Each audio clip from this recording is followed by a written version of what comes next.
बिस्मिल्लाहिर्रहमानिर्रहीम। अस्सलाम वालेकुम। ਅੱਜ ਮੇਰੇ ਦਿਲ ਦੇ ਵਿੱਚ ਇੱਕ ਗੱਲ ਦੀ ਬੜੀ ਪਰੇਸ਼ਾਨੀ ਸੀ ਤੇ ਬੜੀ ਬੇਸਕੂਨੀ ਹੁੰਦੀ ਸੀ ਪਈ ਤੇ ਮੈਂ ਦਿਲ ਦੇ ਵਿੱਚ ਸੋਚਿਆ ਵੀ ਚਲੋ ਭਾਈਆਂ ਨਾਲ ਸ਼ੇਅਰ ਕਰਨੇ ਆ। ਮੇਰੀ ਭਤੀਜੀ ਬਿਮਾਰ ਸੀ, ਅਬਦੁਲ ਜਵਾਰ ਦੀ ਬੇਟੀ, ਤੇ ਉਹਦੇ ਅੱਬੂ ਨੇ ਉਹਨੂੰ ਇੱਕ ਦਿਨ ਪ੍ਰਾਈਵੇਟ ਚੈੱਕ ਕਰਵਾਇਆ ਤੇ ਉਹਦੀਆਂ ਕੁਝ ਰਿਪੋਰਟਾਂ ਜਿਹੜੀਆਂ ਨਾ ਉਹ ਕਰਵਾਈਆਂ ਤੇ ਡਾਕਟਰ ਸਾਹਿਬ ਨੇ ਉਹਦੇ ਵਾਸਤੇ ਇੱਕ ਦਵਾਈ ਤਜਵੀਜ਼ ਕਰ ਦਿੱਤੀ। ਉਹ ਦਵਾਈ ਲੈ ਕੇ ਤੇ ਵਾਪਸ ਆ ਗਏ। ਮੈਂ ਉਹ ਰਿਪੋਰਟਾਂ ਵੇਖੀਆਂ ਤੇ ਮੇਰਾ ਦਿਲ ਮੁਤਮਿਨ ਨਾ ਹੋਇਆ। ਮੈਂ ਦਿਲ ਦੇ ਵਿੱਚ ਸੋਚਿਆ ਵੀ ਇਹ ਦੋ ਰਿਪੋਰਟਾਂ ਨੇ ਤੇ ਸੁਬਹ ਮੈਂ ਇਹ ਬੱਚੀ ਨੂੰ ਆਪ ਸਰਕਾਰੀ ਹਸਪਤਾਲ ਲੈ ਕੇ ਜਾਵਾਂਗਾ ਤੇ ਸਰਕਾਰੀ ਹਸਪਤਾਲ ਦੇ ਡਾਕਟਰ ਜਿਹੜੇ ਨੇ ਉਹ ਬਹੁਤ ਅੱਛੇ ਹੁੰਦੇ ਨੇ ਤੇ ਕੋਈ ਅੱਛੀ ਦਵਾਈ ਜਿਹੜੀ ਨਾ ਉੱਥੋਂ ਤਜਵੀਜ਼ ਕਰਾ ਕੇ ਤੇ ਲਿਆਵਾਂਗਾ। ਮੈਂ ਸੁਬਹ ਦੇ ਵਕਤ ਆਪਣੀ ਭਤੀਜੀ ਨੂੰ ਨਾਲ ਲਿਆ ਤੇ ਇੱਕ ਆਪਣੀ ਬੇਟੀ ਨੂੰ ਵੀ ਨਾਲ ਲੈ ਲਿਆ। ਅਸੀਂ ਮੋਟਰਸਾਈਕਲ ਤੇ ਬੈਠ ਗਏ ਤੇ ਸਰਕਾਰੀ ਹਸਪਤਾਲ ਜਾ ਕੇ ਤੇ ਮੋਟਰਸਾਈਕਲ ਸਟੈਂਡ ਤੇ ਲਾ ਦਿੱਤੀ। ਉੱਥੋਂ ਇੱਕ ਸਾਈਡ ਤੋਂ ਪਤਾ ਲੱਗਾ ਵੀ ਪਰਚੀ ਬਣਵਾਉਣੀ ਪੈਂਦੀ ਹੈ। ਮੈਂ ਪਰਚੀ ਬਣਵਾ ਲਈ ਤੇ ਪਰਚੀ ਬਣਵਾ ਕੇ ਤੇ ਜਿਹੜਾ ਮੁਤੱਲਕਾ ਡਾਕਟਰ ਸੀ ਉਹਦੇ ਕਮਰੇ ਦੇ ਅੱਗੇ ਜਾ ਕੇ ਖੜੇ ਹੋ ਗਏ। ਉੱਥੇ ਜਾ ਕੇ ਤੇ ਬੜਾ ਅਜੀਬ ਮੰਜ਼ਰ ਵੇਖਿਆ। ਬਹੁਤ ਜ਼ਿਆਦਾ ਲੋਕ ਜਿਹੜੇ ਨੇ ਉਹ ਲਾਈਨ ਬਣਾ ਕੇ ਤੇ ਖੜੇ ਨੇ ਤੇ ਇੱਕ ਗੇਟ ਕੀਪਰ ਜਿਹੜਾ ਉਹ ਸਾਰਿਆਂ ਦੀਆਂ ਪਰਚੀਆਂ ਜਿਹੜੀਆਂ ਨੇ ਉਹ ਇਕੱਠੀਆਂ ਕਰਦਾ ਹੈ ਪਿਆ ਤੇ ਉਹਨੂੰ ਉਹਨਾਂ ਤਰਤੀਬ ਵਾਈਜ਼ ਰੱਖ ਲਿਆ। ਪਰੇਸ਼ਾਨੀ ਇਸ ਗੱਲ ਦੀ ਹੋਈ ਵੀ ਗੇਟ ਕੀਪਰ ਨੇ ਜਿਹੜੀਆਂ ਪਰਚੀਆਂ ਜਿਹੜੀਆਂ ਨੇ ਆਪਣੇ ਕੋਲ ਰੱਖੀਆਂ ਸੀ ਉਹ ਇੱਕ ਬੰਦੇ ਨੂੰ ਬੁਲਾਉਂਦਾ ਸੀ ਤੇ ਉਸ ਤੋਂ ਬਾਅਦ ਜਦੋਂ ਉਹ ਮਰੀਜ਼ ਡਾਕਟਰ ਸਾਹਿਬ ਚੈੱਕ ਕਰ ਲੈਂਦੇ ਸੀ ਤੇ ਉਹ ਬਾਹਰ ਆ ਜਾਂਦਾ ਸੀ ਤੇ ਉਸ ਤੋਂ ਬਾਅਦ ਦੂਸਰੇ ਮਰੀਜ਼ ਦੀ ਵਾਰੀ ਆ ਜਾਂਦੀ ਸੀ। ਜਿਹੜੀ ਹੈਰਤ ਹੋਈ ਉਹ ਇਸ ਗੱਲ ਦੀ ਹੋਈ ਵੀ ਕੁਝ ਲੋਕ ਪਰਚੀ ਤੋਂ ਬਗੈਰ ਹੀ ਆਉਂਦੇ ਸੀ ਤੇ ਗੇਟ ਤੇ ਦਸਤਕ ਦਿੰਦੇ ਸੀ ਤੇ ਅੰਦਰ ਗੁਜ਼ਰ ਜਾਂਦੇ ਸੀ। ਜਦੋਂ ਗੇਟ ਕੀਪਰ ਉਹਨਾਂ ਨੂੰ ਕਹਿੰਦਾ ਸੀ ਵੀ ਤੁਹਾਡੇ ਕੋਲ ਪਰਚੀ ਕੋਈ ਨਹੀਂ ਤੇ ਉਹ ਕਹਿੰਦੇ ਸੀ ਵੀ ਡਾਕਟਰ ਸਾਹਿਬ ਨੇ ਸਾਨੂੰ ਆਪ ਬੁਲਾਇਆ ਹੈ। ਇਸ ਤਰ੍ਹਾਂ ਕਾਫੀ ਮਰੀਜ਼ ਜਿਹੜੇ ਉਹ ਆਉਂਦੇ ਸੀ ਤੇ ਪਰਚੀ ਤੋਂ ਬਗੈਰ ਹੀ ਅੰਦਰ ਧੁੱਸਰ ਜਾਂਦੇ ਸੀ। ਉਹਨਾਂ ਦੇ ਵਿੱਚੋਂ ਕੁਝ ਲੋਕ ਮੁਲਾਜ਼ਮ ਸਨ ਤੇ ਕੁਝ ਸਿਫਾਰਸ਼ੀ। ਬੜੇ ਲੋਕ ਇਸ ਤਰ੍ਹਾਂ ਦੇ ਵੀ ਵੇਖੇ ਵੀ ਜਿਹੜੇ ਉਸ ਹਸਪਤਾਲ ਦੇ ਅਮਲੇ ਦੇ ਵਿੱਚੋਂ ਹੀ ਸਨ। ਉਹ ਆਪਣੇ ਨਾਲ 2 ਜਾਂ 3 ਮਰੀਜ਼ ਲੈ ਕੇ ਲਗੇ ਆਉਂਦੇ ਨੇ ਤੇ ਆਣ ਕੇ ਅੰਦਰ ਦਾਖਲ ਹੋ ਜਾਂਦੇ ਨੇ। ਉਹਨਾਂ ਨੂੰ ਨਾ ਗੇਟ ਕੀਪਰ ਰੋਕਦਾ ਹੈ ਤੇ ਨਾ ਡਾਕਟਰ ਸਾਹਿਬ ਹੀ ਕਹਿੰਦੇ ਨੇ ਵੀ ਇਹ ਜਿਹੜੇ ਨੇ ਪਰਚੀ ਤੋਂ ਬਗੈਰ ਬੰਦੇ ਅੰਦਰ ਕਿਉਂ ਆ ਗਏ ਨੇ। ਜਿਨ੍ਹਾਂ ਦੀਆਂ ਪਰਚੀਆਂ ਗੇਟ ਕੀਪਰ ਨੇ ਜਮ੍ਹਾਂ ਕੀਤੀਆਂ ਨੇ ਉਹ ਦਰਵਾਜ਼ੇ ਬੰਨੇ ਤੱਕ ਰਹੇ ਨੇ ਵੀ ਕਦੋਂ ਸਾਡੀ ਵਾਰੀ ਆਵੇਗੀ।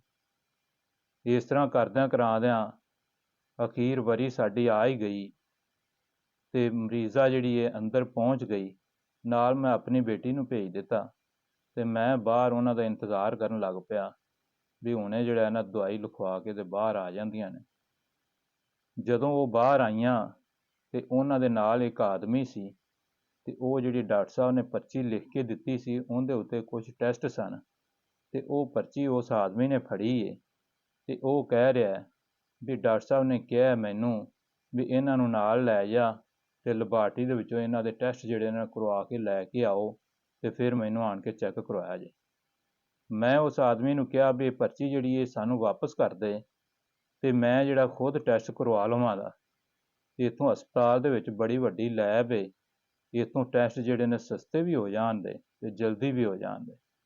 ਉਸ ਨੇ ਕਿਹਾ ਨਹੀਂ, ਮੈਨੂੰ ਡਾਕਟਰ ਸਾਹਿਬ ਨੇ ਕਿਹਾ ਵੀ ਇਹਨਾਂ ਨੂੰ ਬਾਹਰੋਂ ਪ੍ਰਾਈਵੇਟ ਕਰਵਾ ਕੇ ਲਿਆ।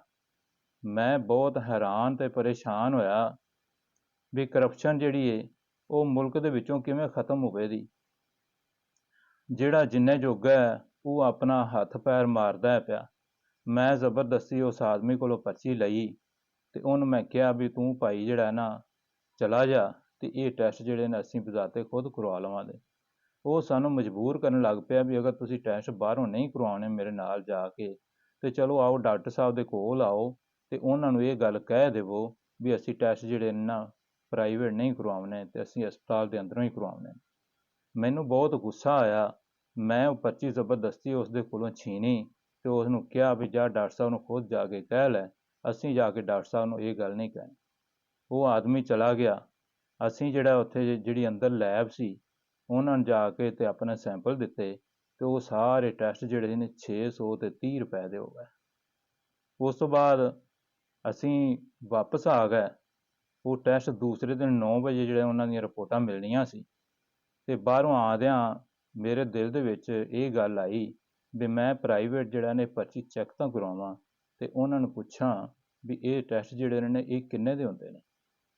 ਮੈਂ ਇੱਕ ਲੈਬ ਦੇ ਵਿੱਚ ਦਾਖਲ ਹੋ ਗਿਆ ਤੇ ਉਹਨਾਂ ਨੂੰ ਪਰਚੀ ਵਿਖਾਈ ਤੇ ਉਹਨਾਂ ਨੂੰ ਕਿਹਾ ਵੀ ਇਹ ਟੈਸਟ ਜਿਹੜੇ ਨੇ ਅਸੀਂ ਕਰਵਾਉਣੇ ਨੇ ਤੇ ਇਹਨਾਂ ਦੇ ਕਿੰਨੇ ਪੈਸੇ ਲੱਗਣ। ਉਹਨੇ ਕੰਪਿਊਟਰ ਦੇ ਵਿੱਚ ਸਾਰਾ ਹਿਸਾਬ ਕਿਤਾਬ ਲਗਾ ਕੇ ਤੇ ਮੈਨੂੰ ਕਹਿੰਦਾ ਵੀ ਇਹ ਜਿਹੜੇ ਟੈਸਟ ਤੁਹਾਡੇ ਲਿਖੇ ਨੇ ਇਹ 3400 ਰੁਪਏ ਦੇ ਹੋਣਗੇ। ਮੈਂ ਉਸ ਤੋਂ ਆਪਣੀ ਪਰਚੀ ਵਾਪਸ ਲੈ ਲਈ ਤੇ ਆਪਣੇ ਜਿਹੜਾ ਨਾ ਘਰ ਨੂੰ ਆਉਣ ਦੀ ਰਾਹ ਲਈ ਤੇ ਦਿਲ ਦੇ ਵਿੱਚ ਸੋਚਦਾ ਆਇਆ ਵੀ ਕਰਪਸ਼ਨ ਜਿਹੜੀ ਸਾਡੇ ਮੁਲਕ ਦੇ ਵਿੱਚ ਹਰ ਬੰਦਾ ਪਿਆ ਕਰਦਾ ਹੈ। ਜਿਹੜਾ ਆਦਮੀ ਜਿੰਨੇ ਜੋਗਾ ਹੈਗਾ ਉਹ ਆਪਣਾ ਹੱਥ ਪੈਰ ਮਾਰਦਾ ਹੈ ਪਿਆ ਤੇ ਜਿਹੜਾ ਬੰਦਾ ਨਹੀਂ ਕਰਦਾ ਉਹਦਾ ਹੱਥ ਉੱਥੋਂ ਤੱਕ ਨਹੀਂ ਪਹੁੰਚਦਾ। ਤੇ ਸਾਰੇ ਸਾਥੀਆਂ ਨੂੰ ਚਾਹੀਦਾ ਹੈ ਵੀ ਸਹੀ ਬਿਲਕੁਲ ਰਾਹ ਰਾਸਤੇ ਆ ਜਾਣ ਤੇ ਇਹ ਜਿਹੜੇ ਇਸ ਤਰ੍ਹਾਂ ਭੁਲੇਖੇ ਪਾਉਣੇ ਨੇ ਤੇ ਆਵਾਮ ਨੂੰ ਧੋਖੇ ਦੇਣੇ ਨੇ ਇਹ ਅੱਛੇ ਨਹੀਂ ਹੁੰਦੇ। ਸਰਕਾਰੀ ਮੁਲਾਜ਼ਮ ਜਿਨ੍ਹਾਂ ਦੀਆਂ ਬੜੀਆਂ ਬੜੀਆਂ ਤਨਖਾਹਾਂ ਨੇ, ਗੌਰਮੈਂਟ ਨੇ ਉਹਨਾਂ ਨੂੰ ਬੜੀਆਂ ਬੜੀਆਂ ਮੁਰਾਹਤ ਵੀ ਦਿੱਤੀਆਂ ਨੇ, ਲੇਕਿਨ ਉਹ ਉਹਨਾਂ 'ਤੇ ਸਬਰ ਅਤੇ ਸ਼ੁਕਰ ਨਹੀਂ ਕਰਦੇ ਤੇ ਫਿਰ ਵੀ ਜਿਹੜਾ ਨਾ ਆਪਣੇ ਬੇਈਮਾਨੀ ਦੇ ਉਹ ਤੁੱਲੇ ਨੇ। ਕੋਈ ਕੁਛ ਕਰ ਰਿਹਾ, ਕੋਈ ਕੁਛ ਕਰ ਰਿਹਾ ਤੇ ਇਹ ਤੁਹਾਡੇ ਨਾਲ ਇਸ ਵਾਸਤੇ ਸ਼ੇਅਰ ਕੀਤੀ ਹੈ ਵੀ ਜਦੋਂ ਦਾ ਇਹ ਵਾਕਿਆ ਮੇਰੇ ਨਾਲ ਹੋਇਆ ਤੇ ਮੈਨੂੰ ਬਹੁਤ ਪਰੇਸ਼ਾਨੀ ਹੋ ਗਈ ਹੈ ਤੇ ਹੁਣ ਤੁਹਾਡੇ ਨਾਲ ਇਹ ਸ਼ੇਅਰ ਕਰ ਲਈਏ ਤੇ ਮੇਰਾ ਦਿਮਾਗ ਬਿਲਕੁਲ ਹੌਲਾ ਤੇ ਫੁੱਲ ਹੋ ਗਿਆ। ਅਸਲਾਮ ਵਾਲੇਕੁਮ ਵਰਹਿਮਤੁல்லாਹਿ ਵਬਰਕਾਤੁਹੂ।